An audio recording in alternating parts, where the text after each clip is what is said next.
आसमान की जब चींटी चलती है तो इतनी बुलंदी से वो उस चींटी को भी देखता है। उसके जब पैर के रखने की जो आहट होती है, हमारा रब उस आहट को भी सुन लेता है, उसको भी ग़िज़ा देता है। अल्लाह ने उसको पेट दिया है तो ऐसी नाक भी दी है उस मामूली चींटी को कि हम अपने बगल की, अपने हाथ की चीज को नहीं सूंघ पाएंगे, लेकिन उस चींटी को देखो, उसकी ग़िज़ा एक मंजिल की दूरी पर रखी है, 2 मंजिल पर रखी हुई है, लेकिन उसकी नाक में अल्लाह ने इतनी स्पिरिट दे दी, इतनी स्ट्रॉन्ग बना दी, खुशबू सूंघने की उसको ऐसी शक्ति दे दी कि वो अपना रोजी रिस्क तलाश करने के लिए 2 मंजिल पर चली जाती है। मेरा रब उस चींटी को भी हौसला देता है, उसको भी नाक दिया है, उसको भी रोजी देता है, मछलियों को भी देता है। अरे हम किसको क्या देंगे? हम अपने दोस्तों को दस्तरखान पे बिठाएंगे, खिलाएंगे, लेकिन अपने दुश्मन को हम देखना भी गवारा नहीं करेंगे। शादी मेरे बेटे की है, हम अपने यार दोस्तों को बुलाएंगे, लेकिन अपने दुश्मन को हम नजरअंदाज कर देंगे।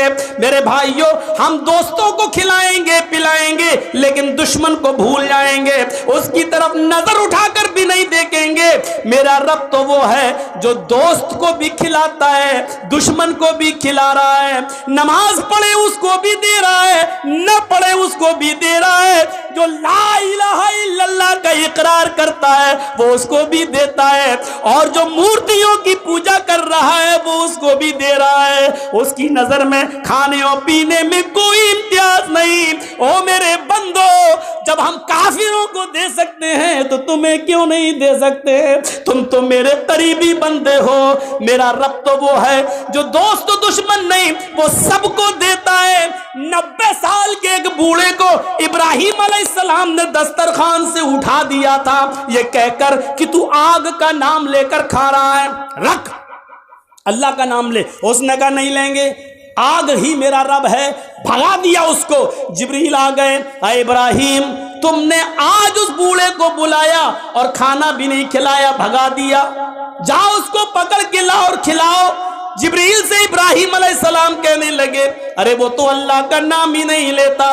कहा इब्राहिम, वो तो 90 साल में पूरी जिंदगी में कभी उसने अपने रब का नाम नहीं लिया।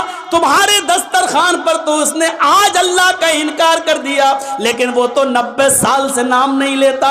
लेकिन तुम्हारा रब 90 साल से उस बूढ़े को खिलाता रहा, उस बूढ़े को पिलाता रहा, उस बूढ़े को रोजी रोटी देता रहा, फिर तुम उस बूढ़े को दस्तरखान से कैसे भगा सकते हो? तुम्हारे रब की रहमत को ये गवारा नहीं है। जाओ बुला कर लाओ, पकड़ के लाओ। बुला के लाया, इब्राहिम अलैहिस्सलाम लाए और उस बूढ़े को खिलाया। कहा लो खाओ। कहा अब क्या हुआ? मैं अल्लाह का नाम नहीं लूंगा। कहा मत लो, मैं आग का नाम लूंगा। लो। अरे अब क्या हुआ? अचानक कैसे बदल गए? फरमाया मेरे रब की रहमत को गवारा नहीं हुआ कि कोई भूखा दस्तरखान से उठ जाए।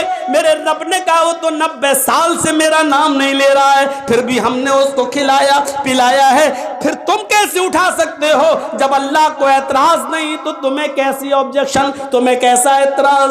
उस बूढ़े ने कहा आपका रब इतना मेहरबान है, फिर मुझे उस रब से जोड़ दो जिसकी रहमत का ये हाल है। मेरे भाइयों, वो बूढ़ा पहले इब्राहिम अलैहिस्सलाम से जुड़ता है, अपने रब से जुड़ता है, उसके बाद खाना खाता है, अल्लाह का नाम लेता है और खाना शुरू कर देता है। मेरे भाइयों, ये रब है जो गैरों को भी खिला रहा है, अपने दुश्मनों को भी खिला रहा है, नाफरमानों को भी खिला रहा है। जब वो खिलाने पिलाने वाला है तो हमें रोजी रोटी की इतनी फिक्र क्यों हो रही? होनी चाहिए, लेकिन इतनी फिक्र नहीं। जब 40 टन गोश्त खाने वाली मछली को खिला रहा है वो, तो हमें 2-4 रोटी के लिए इतनी फिक्र क्यों? इतना उतार चढ़ाव है, क्या होगा, कल कहाँ से खाना आएगा, 1 महीने बाद हम रिटायर हो जाएंगे सरकारी नौकरी से, फिर हमारे बच्चों को कौन देखेगा? हमारी 4 बेटियां हैं, हमारी बेटियों की शादी कैसे होगी? इनके लिए जहेज का इंतजाम। अरे मुआशरे में समाज के लोगों, جہیز کی لعنت کو ختم کرو. اگر اس کو آپ نے ختم کر دیا تو بہت بڑا ایک جہاد آپ جیت جاؤ گے, بہت بڑا ایک معرکہ آپ حاصل کر لو گے. کیونکہ انسان ناجائز طریقے سے جو کما رہا ہے, اکثر اس میں ایسے ہیں کہ جن کو اپنی بیٹیوں کی شادی کرنا ہے, ان کو اپنا فیوچر, میری بیٹی کی شادی کیسے ہوگی, اس لیے وہ ناجائز طریقے سے مال کما رہا ہے. ایک مسلمان کو دوسرے مسلمان کی ہمدردی ہونی چاہیے, ایک مسلمان کو دوسرے مسلمان کا درد ہونا چاہیے. میں تمہیں وہ واقعہ سناتا ہوں جو واقعہ ہمارے اور آپ کے ضمیروں کو جھنجھوڑ دے گا. اللہ کے نبی صلی اللہ علیہ وسلم کے 2 صحابیوں کا واقعہ ہے. تذکرۃ الحفاظ میں علامہ شمس الدین ذہبی نقل کرتے ہیں, 2 صحابیوں کا کی کپڑے کی دکان ہے. سنیے, آپ لوگوں کا اصل مارکیٹ احمد آباد, 2 دکانیں ہیں. مان لیجئے ایک آپ کی بھی ہے, میری بھی ہے, اور ہم بھی یہیں رہتے ہیں. میری بھی کپڑے کی اور آپ کی بھی کپڑے کی. اکثر ایسا ہوتا ہے کہ نہیں, ایک کسٹمر کپڑا خریدنے آ رہا ہے تو یہ دکان والا بھی کہتا ادھر آؤ بھائی, آؤ ہمارے پاس اچھا مال ہے. دوسرا بھی کہتا ارے بھائی ادھر آؤ, ہم تمہیں آج اچھا دکھائیں. ہوتا کہ نہیں ہوتا ہے؟ یہ کمپٹیشن ہے, ہوتا ہے. مولانا صاحب کے پاس چلے جاؤ, اور جاتے ہیں لوگ, مولانا ہاں کیا یار میرے بغل میں ایک آدمی نے اور دکان کھول لی ہے. اچھا کیا ہوا؟ ارے یار میرے کپڑے کی تھی, اس نے بھی کپڑے کی کھول لی ہے. چاہتے کیا ہو؟ چاہتا یہ ہوں کہ کوئی ایسی چیز دے دو کہ اس کے پاس کسٹمر نہ جائیں, سب میرے ہی پاس آ جائیں. اور ماشاء اللہ مولانا کے پاس ہر مرض کا علاج ہے. خود بیچارہ 5,000 روپے مہینے پہ امامت کر رہا ہے. اس کو معلوم نہیں شام تک ہمارے پاس کھانے کو کیا آئے گا, لیکن علاج ہر چیز کا ہے.